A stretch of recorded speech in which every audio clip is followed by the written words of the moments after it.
Welcome to the Daily News Roundup. It's December 29th, 2024. Yeah. Today we're looking at some major power shifts, a devastating plane crash, and the legacy of, well, a global peacemaker.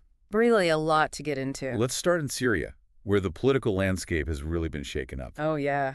Former President Bashar al-Assad has fled to Russia. Wow. This comes after a rebel offensive leaving, well, a lot of uncertainty. It's definitely a huge turning point. Yeah. And the group now leading this transition, Hayat Tahrir al-Sham, HTS, Right. they have a very, very complicated history. Yeah. They were aligned with al-Qaeda and ISIS. At one point. Yeah, and the UN still considers them a terrorist organization. Oh, yeah. So a lot of questions about what their leadership will actually mean for Syria's future. Yeah, they are trying to present a more moderate image now, Okay. promising to dissolve themselves in an upcoming National Dialogue Conference. Interesting. And they say they'll uphold minority rights. They've even set up these reconciliation centers where former regime soldiers can give up their weapons and get civilian IDs. Is that a strategy? But Yeah. will it be enough to convince the international community? Right. That's the question. And the Syrian people, that HTS has really changed. I mean, there are already reports of violence against former regime loyalists, Oh, wow. especially Alawites. That's concerning. It's a very fragile situation. Yeah, And the stakes are incredibly high. absolutely. Now, shifting gears to South Korea, a tragic plane crash on Christmas Day Oh, no. has really cast a shadow over the nation. Awful. A Jeju air flight returning from Bangkok crashed while landing, Oh, resulted in the loss of 179 passengers and crew. I hadn't heard about this. It's the deadliest plane crash in South Korea's history. Wow. Initial reports say a bird strike warning was issued, Oh, okay. and this led the pilots to abort their initial landing attempt. The plane then crashed while trying to land from the opposite direction. Oh. 2 flight attendants survived, miraculously, Wow. and their accounts are going to be so crucial to understanding what happened. Absolutely. Investigators are analyzing the flight and voice recorders, Right. but experts are skeptical that a bird strike alone could cause such a catastrophic crash. Yeah. I mean, This tragedy comes at a really difficult time for South Korea. yeah. They're dealing with political instability Right. after the impeachment of both the president and his temporary successor. And it's especially poignant Yeah. given South Korea's rise on the global stage, Yeah. with entertainment and culture. For sure. K-pop groups, BTS, Blackpink, Right. shows like Squid Game. Huge. Korean culture has really captivated audiences worldwide. It has. And this tragedy, it's just a stark reminder of how fragile life is. It is. Even amidst these cultural successes. Absolutely. Now, let's turn our attention to someone who dedicated his life to peace and diplomacy.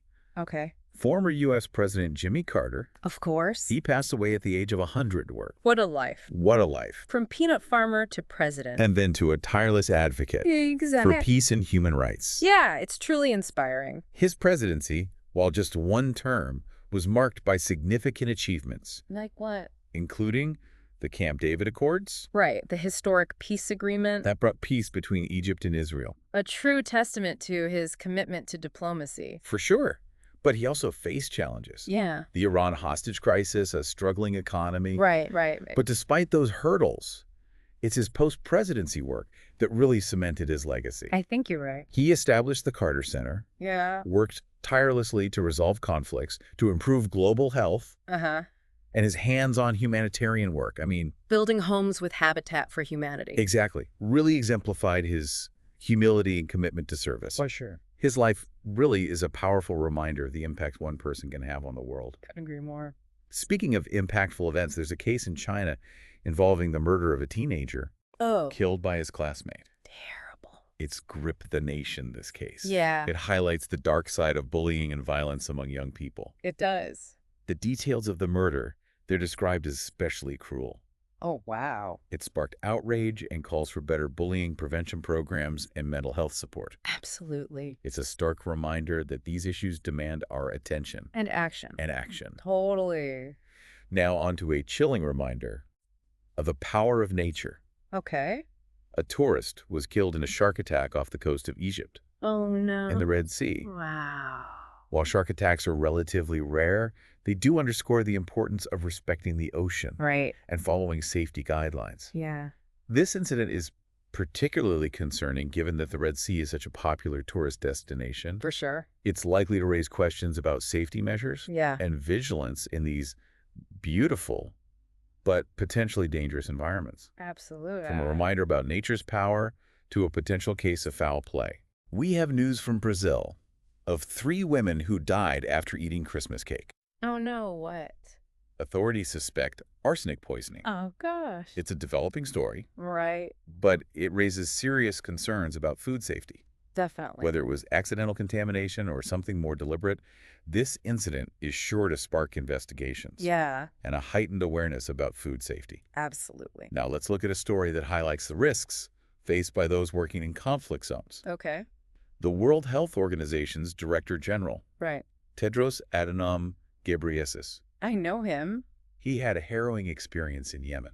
What happened? He was at the airport in Sana'a, Okay. preparing to leave after negotiating the release of UN detainees, Right. when an Israeli airstrike hit the airport. Oh, wow. He and his colleagues found themselves caught in the chaos, scrambling for cover. Oh, gosh. They escaped unharmed, thankfully. Good. But it was a very close call. Wow. It really underscores the unpredictable and dangerous nature of conflict zones Hmm. and the risks taken by those working to provide aid Uh-huh. and negotiate peace in such volatile environments. It's incredible work, but so dangerous. It really is. Wow. That wraps up part 1 of our news roundup for December 29th, 2024. Christ. We'll be back with more news from around the world after a short break. Looking forward to it. From the dangers of conflict zones to a different kind of tension. Yeah. Let's turn to Georgia. Okay. There's a lot of political turmoil brewing there. Feels like a country at a crossroads. It does. A new president, Mikhail Kavalishvili, has taken office. Right. But it's been amidst a storm of controversy. Really? The outgoing president, Salome Zurabichvili, Okay. is refusing to step down. Oh, wow. She's calling the election illegitimate, So, adding fuel to the fire of these protests oh, God. that are already happening in the streets. This is deeply concerning. It is. Opposition groups are saying that the ruling Georgian Dream Party is becoming more and more authoritarian, and Zurabichvili's defiance is just escalating the tension. Absolutely. Even the U.S. has stepped in. Yeah. They've imposed sanctions on Bidzina Ivanishvili. Okay. He's the founder of the Georgian Dream Party. Right.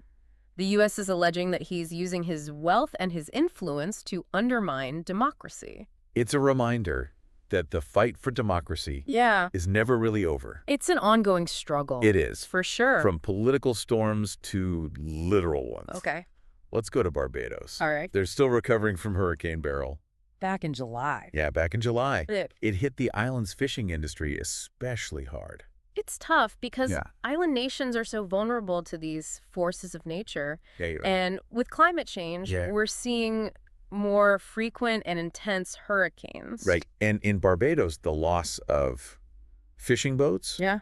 and the potential shortage of seafood Right. not only impacts livelihood, but it also hurts their economy, Of course. which relies so much on fishing and tourism. Speaking of climate change, Yeah. 2024 has been a year. Extreme weather Extreme weather all over the globe. has been alarming. It has from record-breaking heat waves to devastating floods. It really makes you think. It does. It's a stark reminder Yeah. that we need climate action. For sure. Urgently? We've seen the Amazon rainforest, Oh, right. which is so vital, Yeah. threatened by drought and wildfires. And then the Philippines, Oh, yeah. an unprecedented typhoon season. 6 major storms in 30 days. Unbelievable. The U.S. had back-to-back hurricanes, I'm right. widespread damage. And then countries in Africa, Yeah. like Nigeria and Sudan, Right. battling these catastrophic floods. It's just a lot. Oh, it is. The science is clear. Yeah. Climate change is happening, It's happening now. and we're feeling the impacts everywhere. It's a wake-up call for all of us It is. to reduce emissions, Absolutely. transition to renewable energy, Mhm. and build more resilient communities. I completely agree. The future of our planet depends on it. It really does. Now let's look at a story that highlights Okay. how fragile international relations can be. All right. An air crash in Kazakhstan Okay.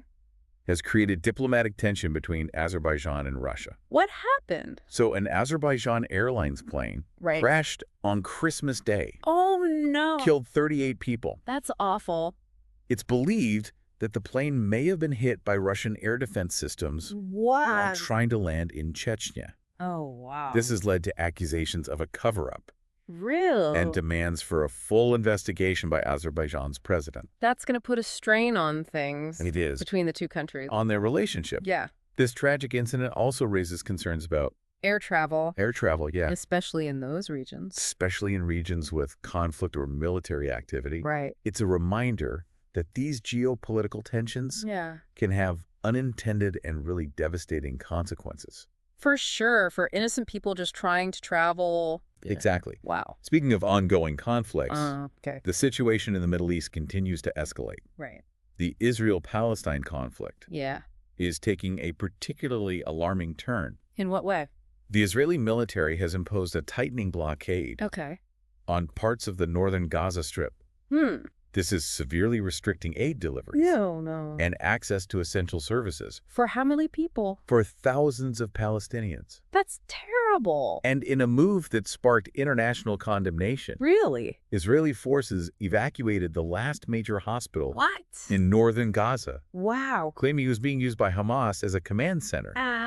This has left many Palestinians Yeah. without access to medical care. That's a huge problem. It's a major concern It is. about the deteriorating humanitarian situation, The conflict feels like it's entering the dangerous new phase, a dangerous new phase, yeah. with the potential for further escalation and loss of life. It's scary. It is a daunting challenge for the international community For sure. to find a path towards peace. In such a complex conflict. Absolutely. Now, shifting our focus to the U.S. Okay.